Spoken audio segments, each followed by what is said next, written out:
Welcome to a new episode of Essentials. We will further peel the onion layer for layer to understand the discontent in the world and the rise of populism. This time we're diving into the wild world of rentier capitalism, a term that sounds about as exciting as watching paint dry.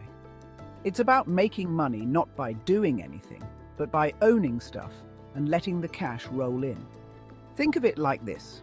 You're not baking the cake, you just own the oven. This is not about making, but about taking. Rentier capitalism takes ownership to a whole new level. It's like owning all the lemons, sugar and water and charging for a sip. It's changing our economies, power dynamics and views on fairness. So buckle up because things are about to get interesting. To understand rentier capitalism, let's hop in our metaphorical DeLorean and take a trip down memory lane. Rentierism, in its simplest form, has been around for centuries. Think back to feudal times, where lords owned the land and peasants paid rent just for the privilege of, not starving to death. It wasn't exactly a worker's paradise. Fast forward a few centuries, and we see rentierism pop up in different forms. Landlords still love their rent checks, but now we've got intellectual property rights, where owning a patent or copyright can be a license to print money. And don't even get me started on the financial industry.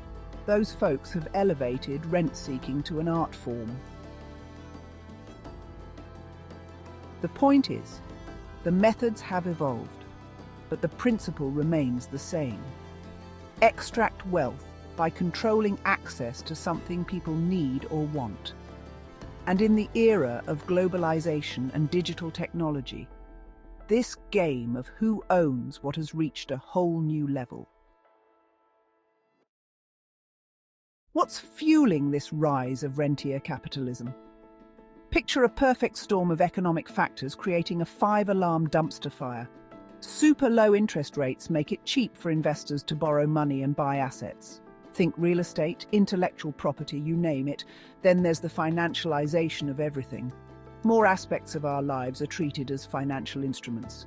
Your home, investment, your education, investment. And let's not forget government policies. Lax antitrust enforcement and tax laws favor capital gains over wages. The rules of the game are increasingly rigged in favor of asset owners. Now, before you grab your pitchforks and torches, it's only fair to acknowledge that even the most ardent defenders of rentier capitalism will point to some potential benefits. They'll argue that owning assets encourages investment, which can lead to innovation and economic growth. After all, someone needs to fund those risky startups that might change the world, right? They might also argue that owning assets provides stability and incentives for long-term planning. If you own a factory, you're more likely to invest in maintaining it and keeping it running. And sure, there's some logic to that. But here's the catch. Those potential benefits are often overshadowed by the much larger downsides. And the evidence suggests that the current system isn't exactly a well-oiled machine of prosperity for all.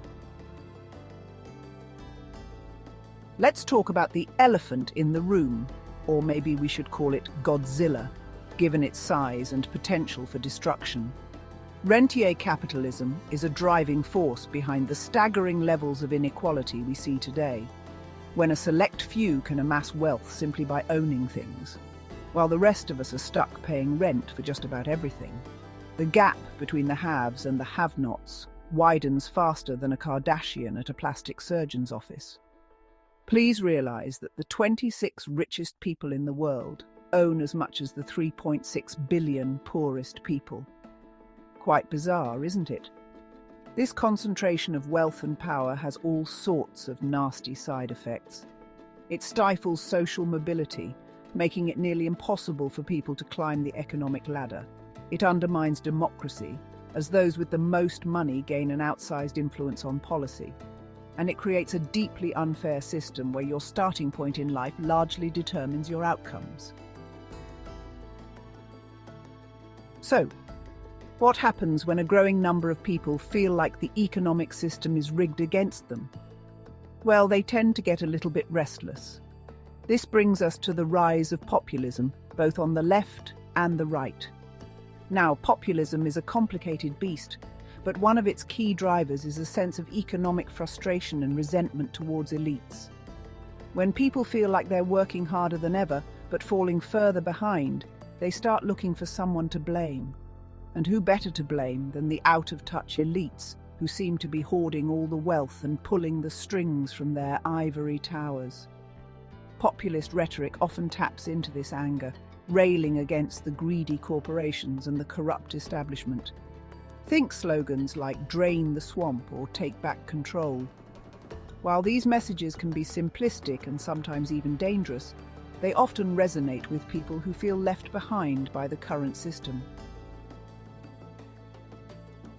So what does the future hold for rentier capitalism? Will it continue its reign, further concentrating wealth and power in the hands of a few? Or will we see a backlash, a push for reforms, or even more radical changes to the system? The answer, as with most things in life, is probably a bit of both. We're already seeing some signs of pushback. People are demanding affordable housing, questioning the exorbitant costs of education and healthcare, and calling for fairer tax policies.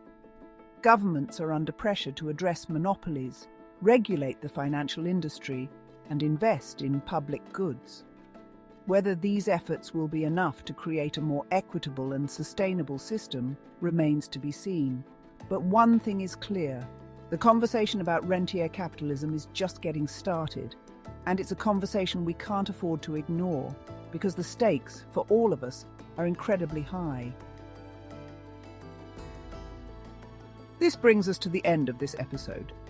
Hopefully you have some better understanding of the essence of rentier capitalism as one of the drivers of the current unrest in the world. Of course, the topic is much more complex than we have looked at in these 8 minutes. I can only encourage you to dive deeper in the topic by reading books and articles and surf the internet about it. In the next episode, we will try to explain the rise of populism through socio-cultural developments.